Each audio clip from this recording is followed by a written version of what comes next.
lá fora, um dos esportes que eu aprendi a gostar muito foi o futebol americano, assim. Eu sei quem conhece as regras, quem gosta também, mas, cara, é um pouco complicado, um pouco difícil, mas graças a Deus eu consegui aprender as regras e tal, e realmente eu gostava de assistir.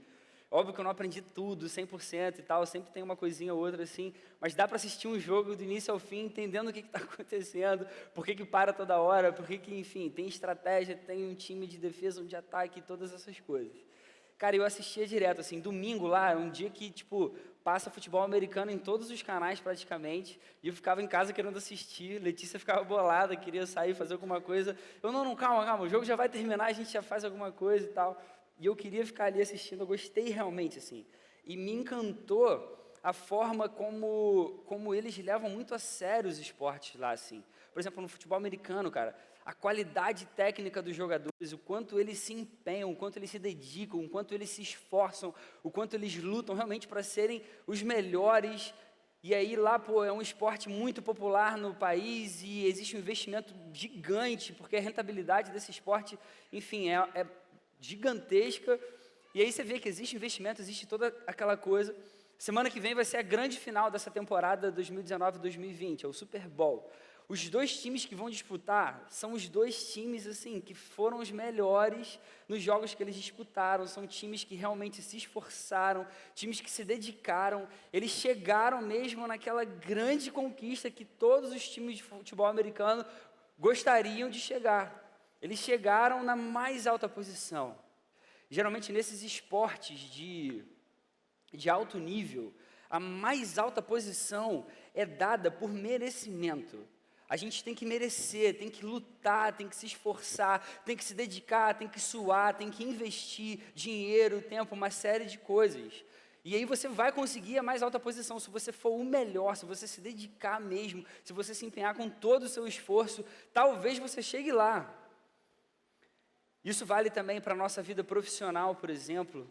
Geralmente o cara que, pô, é um bom funcionário, é o primeiro a chegar, o último a sair na empresa, entrega coisas que às vezes o chefe nem pediu, porque o cara é o cara proativo, o cara quer se destacar, quer ser o melhor. Geralmente esse cara é o cara que vai ter a promoção antes dos outros.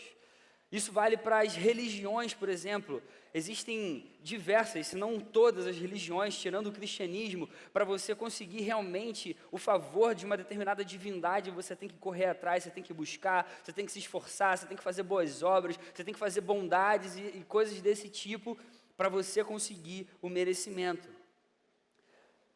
A mais alta posição, em geral, na vida, com que a gente está acostumado no nosso dia a dia, é dada para aqueles que merecem.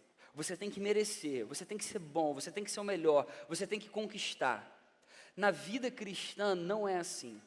Na vida cristã é totalmente diferente. Na caminhada com Jesus, a gente nunca vai conseguir a mais alta posição, que é de estar próximo de Deus, que é de ser amigo de Deus, que é de ter o amor de Deus no dia a dia. Isso é dado para nós de graça. A maior bênção que a gente tem, o perdão dos nossos pecados, a salvação eterna, é dada a nós única e exclusivamente pela graça, por amor, como a gente ouviu aqui na semana passada.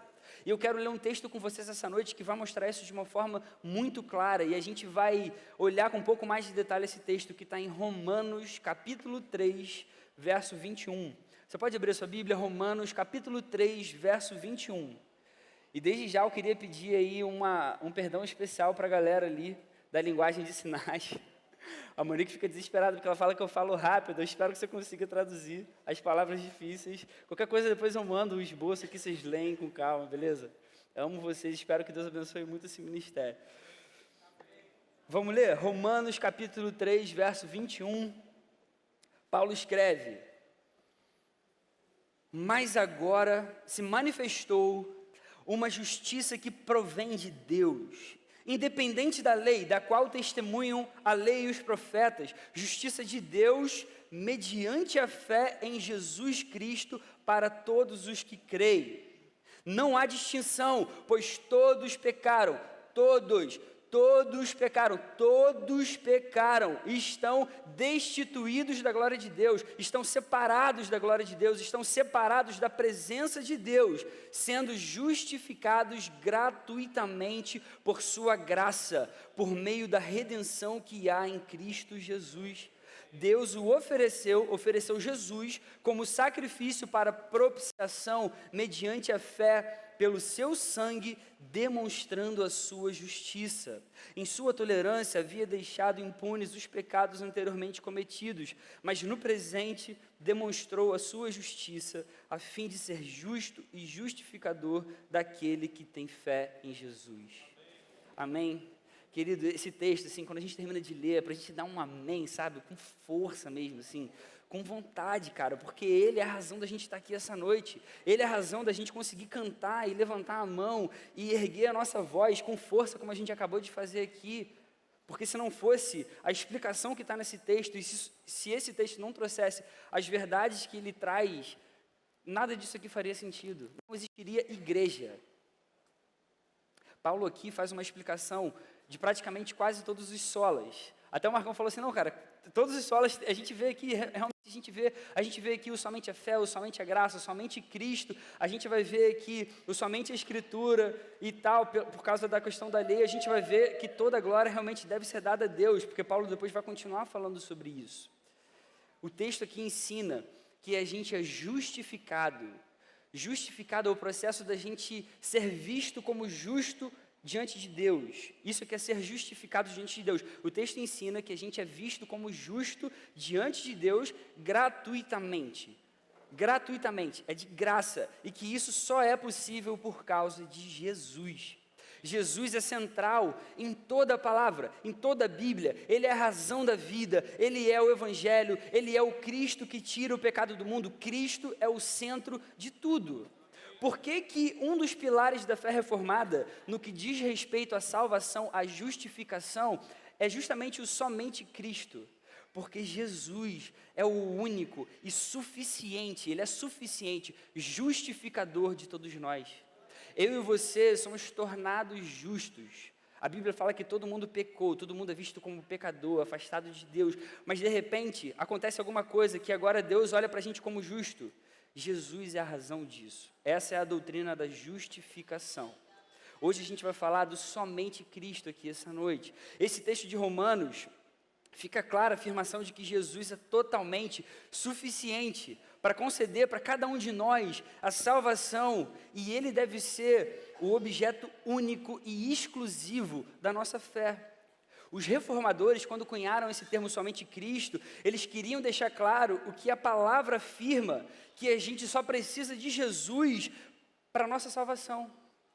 Eu e você só precisamos de Jesus Cristo para sermos salvos. Esse é o significado do somente Cristo. Nesse texto aqui de Romanos 3, que a gente acabou de ler, essa afirmação é clara. E Paulo aqui vai desenvolver de uma forma brilhante a doutrina da justificação. Essa doutrina que explica que a gente é visto como justo diante de Deus pelo que Jesus fez na cruz por cada um de nós. A centralidade de Jesus aqui, ela é evidente. Se ela ainda não está evidente, eu espero que essa noite ela fique evidente para todos nós aqui. E aí Paulo desenvolve o texto e ele começa com uma das palavras que deveria gerar a maior alegria, a maior exultação nos nossos corações, que é uma conjunção adversativa. E eu já vi que eu estou certo falando conjunção adversativa. Paulo começa com um mais.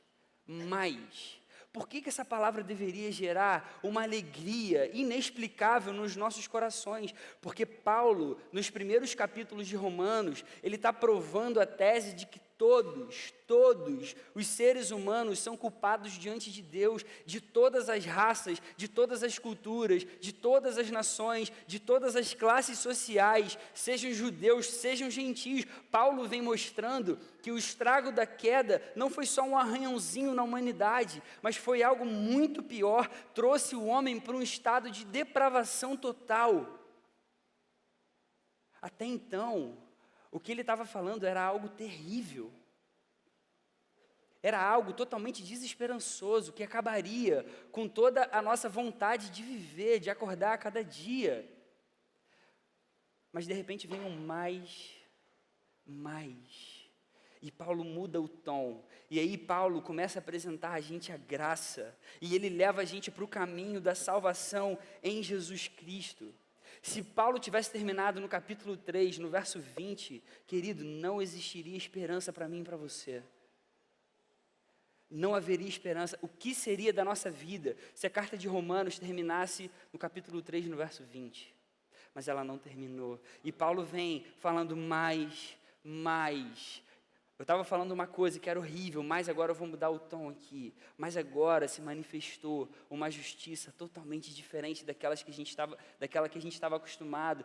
Antes eu precisava obedecer uma lei que era muito difícil de obedecer em toda a sua extensão, mas agora Deus, tão gracioso, proveu para cada um de nós uma justiça diferente daquela justiça. E para a gente ter acesso a essa justiça, a gente agora só precisa ter fé em Jesus. E aí Paulo de novo relembra os motivos que ele estava falando, é como se ele resumisse aqui, olha só, não existe diferença, não havia diferença, todos pecaram, todo mundo estava afastado de Deus, todo mundo estava numa condição de culpa, todo mundo era declarado culpado, você é culpado diante de Deus, todos nós pecadores. Então, o que torna possível qualquer esperança para nós de reconciliação com Deus, de amizade, até mesmo de adoração sincera e verdadeira, é a justificação encontrada em Jesus. É quando Deus torna eu e você justos, mesmo quando nós não somos justos de fato. Para isso a gente precisa apenas de fé. É algo totalmente gratuito, não existe merecimento. Ninguém teria condições de receber algo dado por Deus por mérito. Ninguém conseguiria obedecer a lei. Então, diante do texto, somente Cristo significa que Jesus é o único e suficiente Salvador. Eu e você só precisamos de Jesus, porque existe de mais importante na vida, a reconciliação com Deus, o perdão dos pecados, a salvação eterna. Jesus é suficiente. Jesus é suficiente, apenas Jesus, nada além de Jesus. E com base nessa afirmação tão importante, e no que a gente leu em Romanos, quais são as lições que a gente aprende então com o somente Cristo? A primeira que eu queria destacar essa noite é que Jesus é quem torna possível o somente a graça. Semana passada a gente ouviu sobre o somente a graça. Jesus é o principal responsável, Jesus é quem torna possível o somente a graça. A doutrina da graça ensina para a gente que não há nada que a gente possa fazer para receber o favor perfeito de Deus. Ela ensina que a salvação, o perdão dos nossos pecados, todas as bênçãos de Deus são dadas a nós, gratuitamente, de graça, gratuitamente. Paulo vai desenvolver isso nos versos 22, 23 e 24. Ele diz, não há distinção, não existe diferença entre a gente. Todos pecaram, todos estão destituídos da glória de Deus, estão separados da glória de Deus, estão separados da presença de Deus, sendo justificados gratuitamente por sua graça, por meio da redenção que há em Cristo Jesus. Paulo aqui explica para a gente a doutrina da justificação, esse processo em que a gente é tornado justo, uma vez que todo mundo começa e nasce enfim, começa a vida sendo pecador de fato, a gente é tornado justo pelo que Jesus fez. A justificação é gratuita, somente a graça, porque a gente nunca conseguiria cumprir a vontade de Deus em toda a sua extensão pelos nossos esforços, seria impossível. A justificação é gratuita porque não daria para ser de outra forma. Não haveria esperança para a gente. Um teólogo reformado chamado Frederick Bruce, ele fala o seguinte: Deus declara justo o homem no início do percurso, não no fim. Se o declara justo no início do percurso, não pode ser com base nas obras ainda não praticadas por ele. Isso aí deixa um pouco mais claro essa ideia. Deus torna a gente justo no momento que a gente passa a crer em Jesus. Não é pelas nossas obras, porque nem poderia ser, senão Ele não justificaria a gente no início da nossa caminhada. Qual é o grande ponto que a gente precisa destacar, então, diante dessa verdade? É que a justificação pela graça só é possível por causa de Jesus, pelo que Jesus fez. A justificação pela graça só é possível pelo que Jesus fez. A gente nunca seria capaz de ser declarado justo pelas nossas obras diante de um Deus que é tão santo, que é tão puro, que não pode conviver com a impureza. A gente só pode ser visto como justo diante de Deus por causa do amor que Jesus tem por nós, a ponto de morrer por cada um de nós, numa cruz. Tem uma história que eu já contei no Gol, de uma experiência que eu e a Lê a gente teve, há mais ou menos 4 anos e meio atrás. Sabe aquele restaurante Madeiro? De hambúrguer, uma hamburgueria legal que tem, não sei se você conhece. Eu acho que a maioria aqui já sabe que eu gosto pra caramba de hambúrguer, né? Gosto mesmo pra caramba. E até a gente tinha uma vez ido para Curitiba e tal, até então não existia esse restaurante aqui no Rio. E esse restaurante, ele vem de Curitiba. E a gente foi fazer uma visita lá, foi uns amigos e tal, fazer uma viagem. E aí lá, um amigo nosso que conhecia Curitiba falou, vocês têm que ir no Madeiro, cara, é um restaurante que vocês vão gostar, hambúrguer, vocês gostam de hambúrguer, vocês vão curtir lá. Cara, a gente foi, a primeira vez que eu fui, eu comi aquele hambúrguer, eu achei maravilhoso. Eu falei, cara, que hambúrguer é esse? Esse restaurante tinha que ter no Rio e tal, papapá. Aí passou um tempo, eu trabalhava na Barra na época, pertinho do Barra Shopping. O primeiro Madeiro que vem para o Rio, abre aonde? No Barra Shopping. Aí até então ficava o letreiro lá no Barra Shopping, lá no cantinho perto lá do cinema, sabe? Que tem aquele UCI lá. E aí eu sempre olhava assim, falei, cara, pô, que top, vai abrir um Madeiro aqui no Rio e tal. E aí todo animado. E aí no dia do aniversário da Lê, a gente estava passeando lá pelo Barra Shopping, eu, a Lê e mais um casal de amigos, e aí a gente viu que estava diferente já o restaurante, estava com letreiro, mas só tinha uma tela preta assim na frente. A gente viu uma luz acesa dentro, umas pessoas se movimentando lá. A gente, caramba, será que vai inaugurar? Pô, se inaugurar vai ser maneiro, a gente comemora já o aniversário da Lê, poxa, na abertura do Madeiro, etc. Aí tinha um rapazinho lá do Madeiro, na frente ali do restaurante, organizando lá a banquetinha e tal. A gente chegou para ele e falou, cara, quando que vai inaugurar o restaurante? Porque, poxa, a gente queria visitar ele, ainda vai inaugurar na outra semana e tal. A gente, mas e hoje? Vai ter alguma coisa? Hoje é o Soft Open. Hoje a gente fez um convite para algumas pessoas que vão vir aqui, vão comer a nossa comida, o nosso cardápio, e a gente vai testar a cozinha, vai testar os garçons, vai treinar alguns garçons novos que a gente contratou, etc. A gente, pô, que legal e tal. Aí o cara olhou para a gente assim e falou assim, são só vocês 4 que estão aí? A gente, pô, inclusive aniversário da Lê e tal. Da Lê, eu não conhecia a Lê, mas é aniversário dela e tal. Aí o cara falou, cara, então faz o seguinte, eu vou colocar vocês para dentro. Vem aqui às 7 horas, e aí eu vou arranjar uma mesa, vocês vêm para cá e tal. A gente, pô, sério e tal. Cara, pô, chega aí e tal, pegou o nosso nome e tal. Pô, a gente passou no shopping, a gente ficou amarradão, assim. E aí a gente voltou às 7 horas. Cara, foi uma das noites mais maneiras que a gente teve, porque a gente sentou na mesa e a gente podia pedir tudo que tinha no cardápio, de verdade, assim.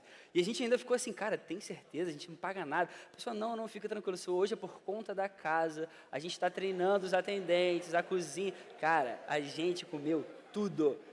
A gente pediu uma entrada, pediu outra entrada, aí cada um pediu um prato, aí a gente dividiu entre os 4 para a gente provar os 4 pratos, aí a gente pediu um hambúrguer, aí depois a gente pediu um outro hambúrguer vegano para saber se era gostoso também, aí pediu a sobremesa, pediu o cafezinho. Chegou uma hora que a gente já estava sem noção, assim, os garçons olhando, falando tipo assim, caraca, esse casal, mano, era para testar a cozinha, tipo, falou que estão perdendo a linha aqui. Aí tipo, mas foi assim mesmo, cara, a gente não teve que pagar nada. Olha que coisa incrível, a gente pôde escolher de tudo, pôde ter acesso a tudo, todas aquelas comidas maravilhosas que a gente gostava, mesmo sem pagar nada. Eu acabei de explicar para vocês a doutrina da justificação pela graça. Ela é assim, ela é dada para a gente sem mérito nenhum nosso. Jesus conquistou na cruz algo que a gente nunca conseguiria conquistar, e hoje a gente tem acesso a todas as bênçãos de Deus de graça. O mérito não é nosso, o mérito é todo de Jesus. A justificação pela graça é assim, a gente é justificado pelo mérito de Cristo. Jesus é quem torna cada um de nós aqui justos diante de Deus. O somente Cristo ensina para a gente que a gente não tem mérito nenhum na nossa justificação, nesse processo de nos tornarmos justos diante de Deus. Eu e você não temos merecimento nenhum nisso. Semana passada a gente ouviu sobre a doutrina da graça, que não existe nada que a gente possa fazer para que Deus ame a gente mais ou menos do que Ele já ama. Em Jesus, Ele já nos ama muito, mas isso só é possível pelo que Jesus fez. A glória toda, o mérito todo é de Jesus. Cristo é o fundamento principal, Ele é a base da justificação pela graça. Se eu e você podemos nos sentir seguros quanto à nossa salvação, por ela ser dada de graça a nós, o grande e único responsável por isso é Jesus Cristo. Se a gente pode acordar todos os dias com a esperança de um futuro melhor na eternidade, o único e exclusivo responsável por isso é Jesus. Se a gente pode se sentir confiante de que a nossa oração chega até o ouvido de Deus, até a presença de Deus, se a gente pode ter alegria verdadeira na nossa caminhada cristã, o único e suficiente responsável por isso é Jesus. É Jesus Cristo, o nosso Salvador. Jesus é quem torna possível o somente a graça. E a consequência inevitável disso é a segunda lição que o texto vai trazer para a gente, que a nossa fé só tem sentido quando colocada no lugar correto.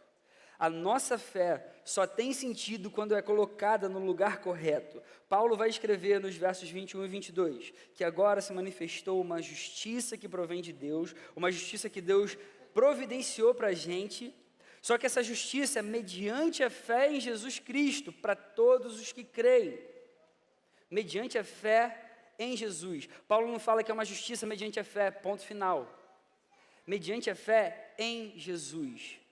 A gente tem que entender que a nossa fé precisa ter um objeto final. Se a nossa fé é apenas aquele sentimento positivo de que tudo vai dar certo, cara, a nossa fé não adianta de nada.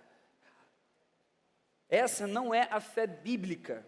A fé que a gente aprende com a palavra de Deus e que a gente precisa ter na nossa caminhada, ela só tem valor se for depositada em Jesus. Jesus tem que ser o objeto principal da nossa fé, senão a gente não está tendo uma fé verdadeira, ou a fé bíblica.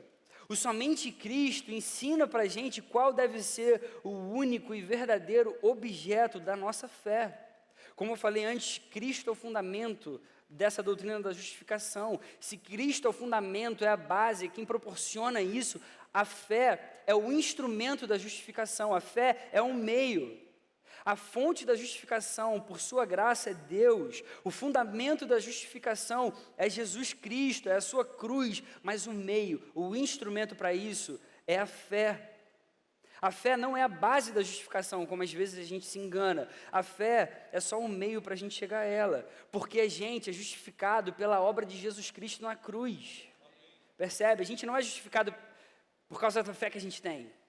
A gente é justificado pelo que Jesus fez. A gente tem que ter fé na obra de Cristo. E com a fé nessa obra, a gente consegue ter acesso a todos esses benefícios que vêm pelo que Jesus fez por cada um de nós aqui. A fé não é algo ilógico ou irracional. A fé, ela está firmada na rocha. O seu objeto principal é o próprio Deus, Jesus Cristo.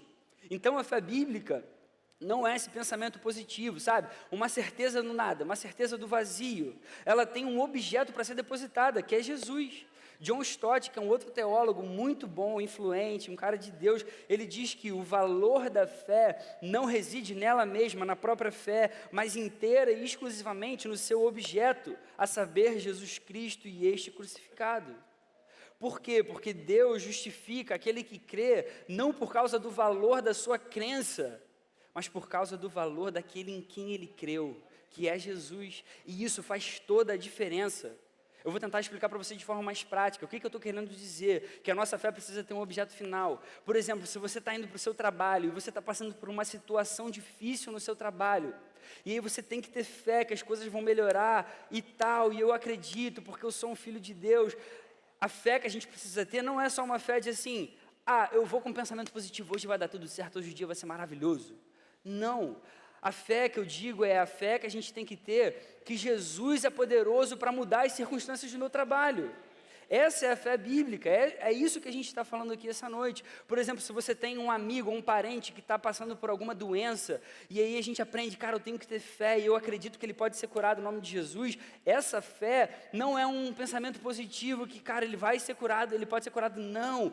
É a crença de que Jesus tem poder para curar os doentes. Então a minha fé está depositada em Jesus, não é uma certeza no vazio. É uma certeza no poder de Jesus, no que Ele pode fazer, e Ele já fez por mim e por você naquela cruz. Essa é a fé bíblica para a nossa vida. A fé não é uma certeza vazia. A fé é um sentimento fundamentado no valor do que Jesus é capaz de fazer. E Ele já demonstrou que Ele é capaz. A nossa fé só tem sentido quando é depositada em Jesus. A terceira lição que esse texto traz para a gente é que só pelo que Jesus fez, nós temos acesso à justiça perfeita. Só pelo que Jesus fez, eu e você podemos ter acesso à justiça perfeita. Paulo diz no verso 21, mas agora se manifestou uma justiça totalmente diferente, uma justiça que provém de Deus, independente da lei. Antes, o pensamento do judeu que tinha recebido a lei de Deus era: eu preciso obedecer a lei, essa é a justiça que eu tenho que praticar, eu tenho que obedecer esses mandamentos aqui. Mas eles perceberam que ninguém podia cumprir essa lei de forma perfeita, em toda a sua extensão, em todo o seu período de vida, desde que nascia até o momento em que morria. Ninguém era capaz de fazer isso. Então Paulo vai explicar sobre uma justiça que Deus providenciou, que Deus manifestou pela sua graça. E aqui a gente vê uma provisão de Deus muito maravilhosa, muito mais maravilhosa do que a provisão simplesmente de comida, bebida, de uma casa para morar. A providência de Deus da salvação da nossa alma. Essa justiça diz que eu e você somos declarados justos diante de Deus pelo que Jesus fez. Nós somos declarados. Não é que a gente simplesmente ficou justo, ou porque de repente tudo aqui Deus olha pelo que Jesus fez e fala: agora vocês são justos porque vocês têm fé em Jesus, pelo que Ele fez na cruz.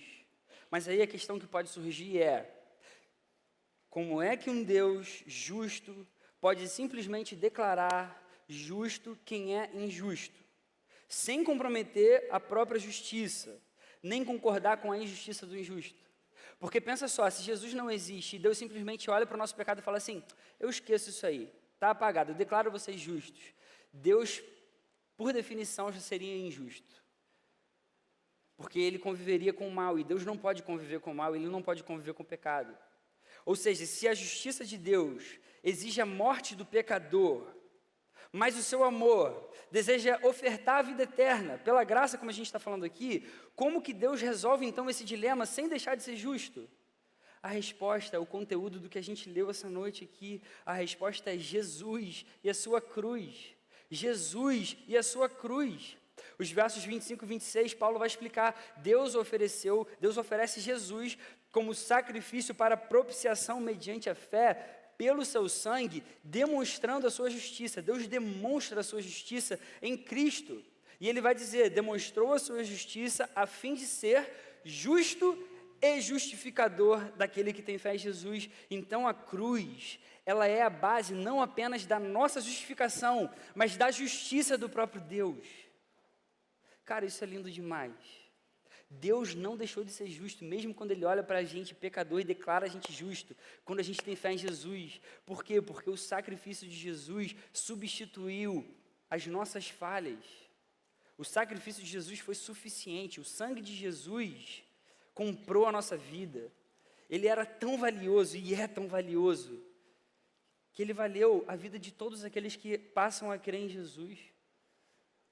Então Deus permanece justo ao justificar os pecadores, porque a sua justiça foi satisfeita, foi cumprida, mediante o sacrifício de Cristo na cruz. Então somente Cristo, Ele confirma para a gente que a justiça de Deus continua sendo perfeita, e somente em Jesus Cristo ela é realizada em nosso favor. Aí a gente consegue entender melhor, com mais profundidade, o significado de redenção. Redenção é o ato de pagar para recuperar algo que foi perdido. A redenção, no sentido bíblico, significa que eu e você fomos libertos da escravidão do pecado de Satanás, porque Jesus pagou o nosso preço. Jesus pagou o nosso preço, o preço da nossa escravidão, com o próprio sangue. Isso é redenção. Foi um preço altíssimo, mas Ele fez isso por amor. Por isso que só Jesus é capaz de tornar a gente justo pela fé que a gente tem nele. Ele pagou um preço da nossa liberdade com o seu sangue. E o que é legal é isso, o que é maravilhoso é que o sangue dele é totalmente suficiente. Foi necessário um sacrifício só, acabou. Só esse sacrifício foi suficiente para todos aqueles que creram, para todos aqueles que creem e para todos aqueles que ainda vão crer. Jesus é suficiente. Então a cruz foi um grande ato público de Deus para manifestar a sua justiça. Por isso, em Jesus, a gente tem acesso à justiça perfeita. E tem uma quarta lição que é importante, a gente precisa aprender também com esse texto, que é que Jesus é a razão da gente ser livre da ira santa de Deus. Jesus é a razão da gente ser livre da ira santa de Deus. Olha o que Paulo escreve no verso 25 com um pouco mais de detalhe. Deus o ofereceu, quem? Jesus. Deus ofereceu Jesus como sacrifício para propiciação. Deus ofereceu Jesus como sacrifício para propiciação. Guarda isso no seu coração, a gente já vai voltar aí. Como a gente acabou de ver, a gente tem um Deus que é totalmente justo e justifica cada um de nós em Cristo. A justiça de Deus é o padrão de justiça perfeita. É uma justiça perfeita porque a gente tem um Deus que é totalmente santo e que não conviveria com a injustiça, com o pecado, com a impureza. Então, quem quebrasse a lei mereceria punição. E dessa forma, a justiça de Deus exigiria punição para aqueles que não cumprissem. Isso parece duro demais, mas a verdade é que o pecado ofende a dignidade e a santidade de Deus, que não pode ter comunhão com o mal. Talvez seja um conceito difícil da gente entender, porque Deus é totalmente e é perfeitamente, e é num outro nível de santo. A gente talvez não consiga, é óbvio, não é talvez, é certamente, a gente é muito limitado para entender isso. Então, às vezes, esse conceito de ira de Deus mexe um pouco com a gente. Como assim? Mas o pecado ofende a dignidade de um Deus que é perfeitamente justo, que é perfeitamente santo, que é perfeitamente bom. Por isso, os pecadores não poderiam ter relacionamento com Deus de forma alguma. Os pecadores deveriam viver afastados de Deus para sempre. Isso que a gente está vivendo aqui hoje, se não fosse Jesus, não seria possível. Você sentado aí nessa cadeira, a gente podendo abrir a palavra, podendo falar dela. Nesse contexto, a gente consegue aprender que a ira de Deus é uma expressão do seu amor. A ira de Deus é uma expressão do amor dele.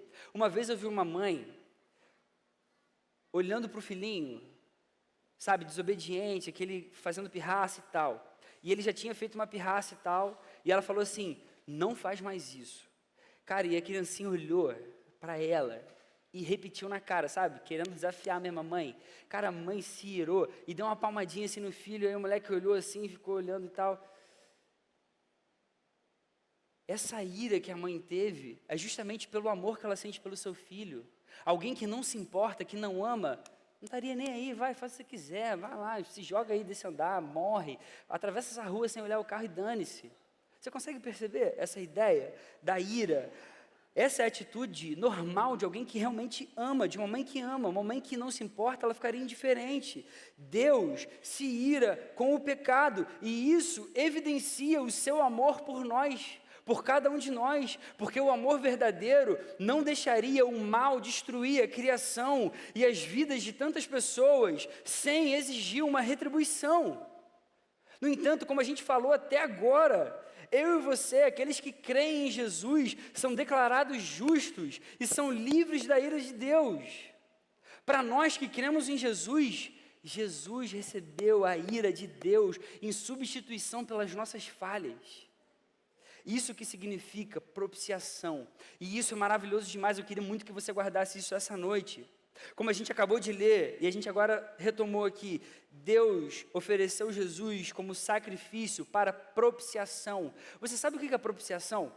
Propiciação vem de propiciatório. Era a tampa da Arca da Aliança, naquela época, do povo de Israel, quando eles tinham ainda que obedecer à lei, e enfim, estavam caminhando no deserto, e depois chegam até a terra prometida. A propiciação era a tampa da Arca da Aliança, e aí o sangue de um sacrifício era jogado em cima dessa tampa, no dia da expiação, e com esse ato, a ira de Deus sobre o povo de Israel era apaziguada. É isso que significa propiciação, esse que era o ato propiciatório.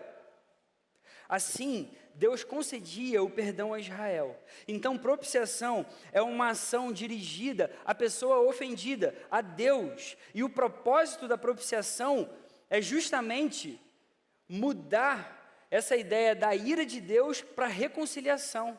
É isso que significa a propiciação no sentido mais fundo. Então, a propiciação pressupõe a ira, o desprazer de Deus com o pecado, e o propósito da propiciação é a remoção desse desprazer. É a remoção dele. Então, quando a palavra ensina para a gente nesse verso 25 que Deus oferece Jesus como um sacrifício para propiciação, aqui está sendo dito algo para a gente muito mais profundo do que simplesmente um perdão de pecado.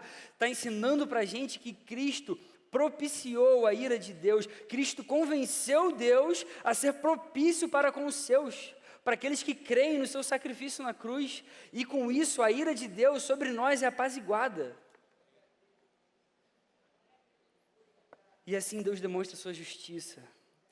Querido, olha a profundidade do que Jesus fez por mim e por você. O somente Cristo é a razão da ira de Deus não recair sobre nós, sem chance nenhuma de sobrevivência.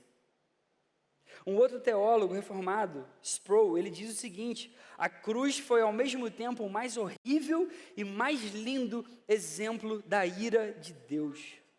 Jesus, ele é a razão não apenas da gente ter os nossos pecados apagados, que é a redenção, que Ele compra a nossa vida com alto preço, mas Jesus também é o grande responsável de apaziguar a ira de um Deus santo, que odeia o pecado, sobre nós. E isso é propiciação. É muito mais profundo do que a gente está acostumado a ver e a aprender. Jesus é a razão da gente ser livre da ira santa de Deus. Isso não é maravilhoso, querido? A gente consegue ser feliz e alegre, a gente tem esperança no futuro. A gente tinha um Deus que era irado com o nosso pecado e agora Ele não é mais, pelo que Jesus fez. Isso é maravilhoso. Amém? E aí, quais são as aplicações? O que eu faço então? Eu aprendi um monte de coisa aí, legal e tal. O que isso muda na nossa vida? A primeira coisa que precisa mudar, ou então melhorar, é que a gente precisa doar a nossa vida inteira para o reino. Doe a sua vida inteira pelo reino. Sirva com todo o seu coração. Querido, entenda o significado do que Jesus fez por você e se entregue, sirva, faça qualquer coisa por Ele, por amor. Às vezes eu ouço alguns líderes, ou pessoas que servem aqui em algum ministério, ou pessoas que às vezes vêm, estão na caminhada e falam: poxa, eu estou meio desanimado ultimamente, sabe, não estou dando aquele gás que eu gostaria de dar, poxa, antigamente eu estava muito mais animado com as coisas de Deus, agora eu estou mais ou menos. Gente, quem disse que essa deveria ser a nossa motivação? Quem disse que o ânimo que a gente tem que ser a nossa motivação? A gente deve servir, a gente deve fazer qualquer coisa para Deus por amor. Por amor. Quando a gente entende esse preço que foi pago por Jesus, o significado da redenção, o significado da propiciação, qualquer coisa que a gente faça em resposta a esse Jesus, cara, é muito pequena ainda para Ele. Existe alguma coisa que você possa fazer que seja suficiente, que chegue perto daquilo que Jesus alcançou e fez por cada um de nós? A gente ainda está muito distante. Então, tudo o que a gente faz, a gente tem que fazer por amor. A gente precisa mudar essa concepção nossa. Eu e você hoje vivemos a nossa vida cristã como uma resposta a tudo aquilo que Jesus fez por nós, não como uma busca por algo de Deus. Se eu e você entendemos o amor de Deus, a gente hoje vive como uma resposta a esse amor, não como uma busca por esse amor. Se eu e você entendemos a fidelidade de Deus, a gente vive em resposta a essa fidelidade de Deus, não em busca dessa fidelidade. Se eu e você entendemos a bondade de Deus, a gente vive como resposta a essa bondade, não em busca dessa bondade. E por aí vai todas as bênçãos que você possa imaginar de Deus. Deu para perceber que muda tudo? Muda completamente a nossa forma de viver. Todas essas coisas maravilhosas a gente já tem. E foi isso que a gente falou essa noite toda aqui. Isso significa graça. Então, querido, se entregue, se doe, faça tudo pelo reino e faça isso por amor, como resposta, porque entendeu esse sacrifício maravilhoso e definitivo de Jesus por você. A segunda aplicação para a nossa vida é: adore com toda a sua força e alegria. Sabe, em todas as reuniões, quando a gente se encontrar nos cultos, a gente já canta com uma força maneira pra caramba, mas, pode aumentar essa força. Se você está se sentindo alegre, feliz por tudo que Jesus fez, cara, faça isso com todo o seu coração. Quando você se reunir na célula, quando você se reunir numa reunião de oração, ou com um amigo, ou qualquer outro lugar, cara, adora com toda a tua vida. Isso vale para a vida individual também. Como é que está a sua vida devocional? Ela está fraca, ela está meio distante, você está se sentindo distante de Deus? Querido, hoje, sabe, chega em casa, abre a tua Bíblia e volta, cara. Busca Deus com todo o coração, com toda a sua vida. Se a gente entende essa mensagem, se ela fez sentido para você essa noite, se ela foi maravilhosa demais, como tem sido maravilhosa para a gente, começa ontem, entendeu? Faz com todo o coração. A terceira aplicação para a nossa vida, e a gente tem que falar, e ela é inevitável: deixe todo o pecado para trás. Deixe todo o pecado para trás. Tem um outro teólogo reformado chamado Ralph Venning, que ele diz o seguinte: o mal do pecado é pior que qualquer outra perturbação e aflição. É pior que a morte, é pior que o próprio diabo, pior que o inferno. Essas coisas são verdadeiramente terríveis. Nós oramos e pedimos a Deus que nos livre delas. Todavia, nem todas essas coisas ruins são tão nocivas para nós quanto um estilo de vida pecaminoso. Isto porque, guarda isso no seu coração, pode-se sofrer e não pecar, mas é impossível pecar e não sofrer. Nós podemos sofrer sem pecar, mas é impossível a gente pecar sem sofrer. Querido, é impossível a gente pecar sem trazer sofrimento sobre a nossa vida.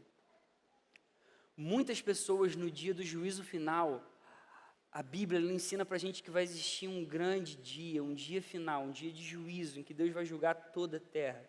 Muitos nesse dia, que se consideravam cristãos, vão perceber que na verdade não foram de fato. Podem até ter tido alguma experiência religiosa, podem até ter frequentado talvez uma igreja, algum lugar, alguma célula, mas não se arrependeram de verdade dos seus pecados. E é isso que a palavra pede de cada um de nós, para cada um de nós.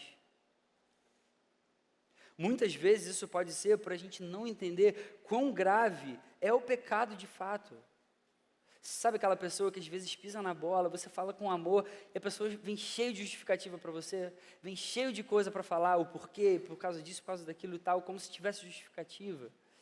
Isso às vezes é porque a gente não entende a gravidade do pecado, seja ele qual for, seja ele qual for.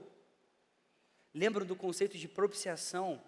O sofrimento de Jesus na cruz foi tão forte, porque Jesus ali se tornou um objeto da ira plena de Deus. Jesus foi amaldiçoado, Jesus foi abandonado, Jesus foi feito pecado por nós, Jesus sofreu toda a fúria da ira de Deus, de um Deus que é santo, contra a imundície, contra a rebelião, contra a maldade que vem de um coração contaminado dos pecadores. Quando a gente entende isso de verdade, é impossível a gente conseguir continuar a nossa caminhada com algumas práticas que entristecem a Deus. Então você sabe aquele site que você gosta de visitar de madrugada, de vez em quando você acha que ninguém está vendo? Sabe aquele momento que você gosta de ficar sozinho no escuro, com seu namorado, com a sua namorada, no momento que ninguém está te perturbando, ninguém está vendo, e aí você acha que pode passar um pouco do limite? Sabe aquela raiva que você tem de alguém, sabe, da sua família, sabe aquela impaciência que você tem com uma pessoa, às vezes difícil, sabe quando você fala mal de alguém pelas costas, com maldade mesmo, sabe? Sabe quando você deixa de contar toda a verdade sobre alguma situação, porque você quer continuar sendo bem visto pelas pessoas?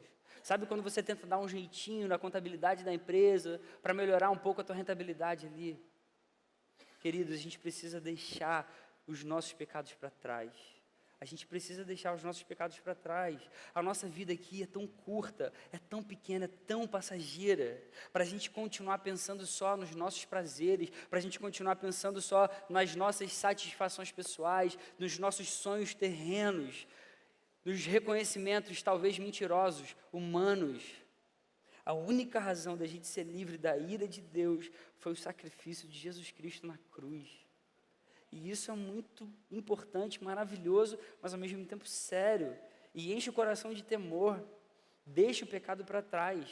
E não apenas Não apenas porque é uma ordem bíblica, mas por ter entendido o amor de Jesus por você naquela cruz. Sabe, eu acho que às vezes a gente precisa ir para um nível mais profundo de vida com Deus, entendeu?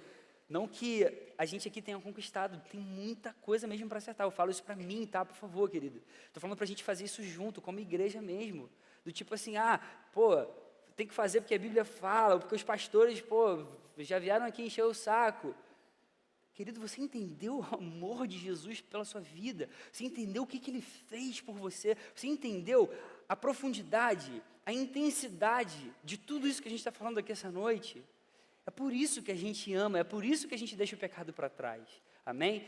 E a quarta aplicação, seja grato eternamente, seja grato para sempre, agradeça todos os dias, tenta colocar, se você tem caderninho de oração, cara, coloca isso como um motivo de gratidão a Deus. Senhor, obrigado pela cruz, pela sua morte, obrigado porque você morreu na cruz no meu lugar, porque você se importa com a minha vida, coloca isso como motivo de gratidão diário, porque a justificação pela graça só foi possível por causa de Jesus e da sua cruz. Seja sempre grato. Isso traz consequências inevitáveis, porque quando a gente entende isso de forma profunda, a gente é capaz de passar por algumas dificuldades na vida de uma forma mais fácil. A grande aplicação prática da gratidão é que a nossa vida começa a ter menos valor para a gente. Cara, eu sou tão grato. Eu entendi agora a mensagem da cruz, da redenção, da propiciação, tudo que Jesus fez por mim. Cara, eu sou tão grato por isso, eu não merecia. Meu Deus, que todas as coisas perto de mim agora são tão pequenas. Aquele problema que eu achava que era imenso, ele agora é quase nada. Porque a maior bênção que eu poderia ter, que eu poderia receber, eu já recebi.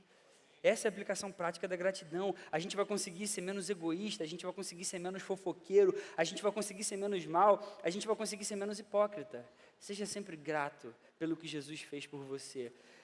Para concluir, no início aqui dessa noite eu falei da questão desses esportes de alto nível, da vida profissional, das religiões. A mais alta posição, ela é dada por merecimento. Você tem que suar, você tem que conquistar, você tem que se empenhar, você tem que investir, você tem que fazer de tudo e você vai conquistar. Mas a vida cristã não é assim. Todas as bênçãos, a mais alta posição, de estar perto de Deus, de ser amado por um Deus que é tão santo, que é tão puro, que é tão perfeito, tudo isso é dado para a gente de graça, porque Jesus nos justifica. Nós recebemos de graça a maior bênção de todas, que é a salvação.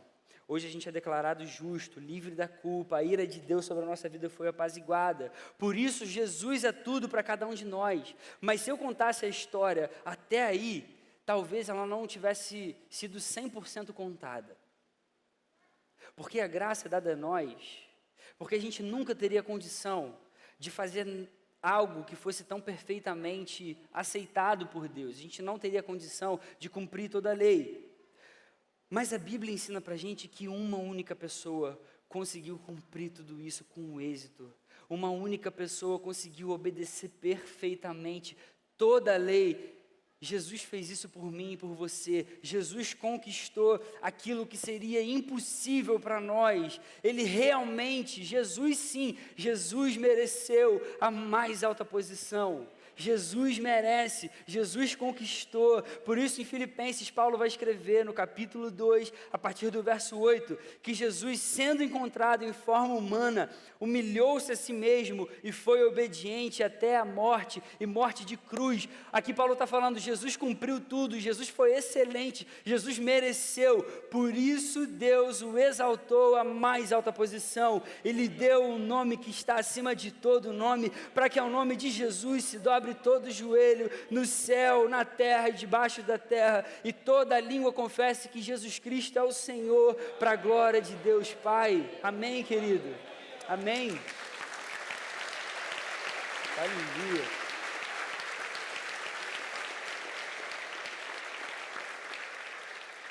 Jesus conquistou a mais alta posição, o único que sempre mereceu, para que nós, pecadores, que não mereceríamos nunca, para que nós pudéssemos ter vida de novo e vida eterna.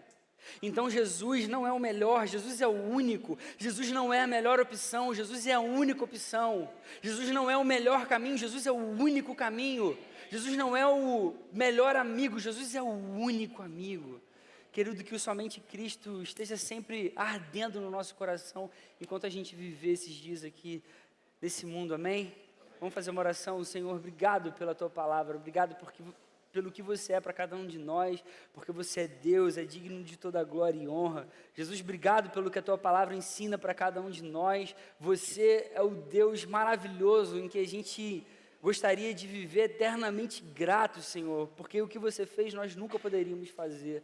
Ajuda a gente a ser grato todos os dias, ajuda a gente a deixar todo o pecado para trás, que a gente tenha uma vida que te dê alegria, que te dê prazer, que a gente consiga caminhar o teu caminho, Jesus, que a gente enxergue você como a única coisa e mais preciosa e mais perfeita de toda a nossa vida. Você, Jesus, é o nosso Deus, é o Deus a quem a gente quer adorar, é o Deus por quem a gente quer viver todos os dias da nossa existência. Senhor, você merece toda a glória e todo louvor, como a sua palavra diz, você é digno de receber toda exaltação. Jesus, você é o único merecedor de toda a glória e de toda a honra. Diante da tua presença, todo joelho vai se dobrar e toda língua vai confessar que só você, Senhor, e o nosso Pai vai ser glorificado eternamente. A gente te agradece pela Tua palavra, Senhor. A gente te agradece porque o motivo da nossa alegria, a razão da gente estar aqui essa noite é você, Jesus. E você é quem a gente quer adorar, é quem a gente quer exaltar nesse lugar. Recebe a nossa vida e ajuda a gente a viver uma vida cada vez mais próxima de você, Jesus. Muito obrigado porque você é tudo para cada um de nós. No seu nome, Jesus, a gente ora essa noite. Amém, Senhor.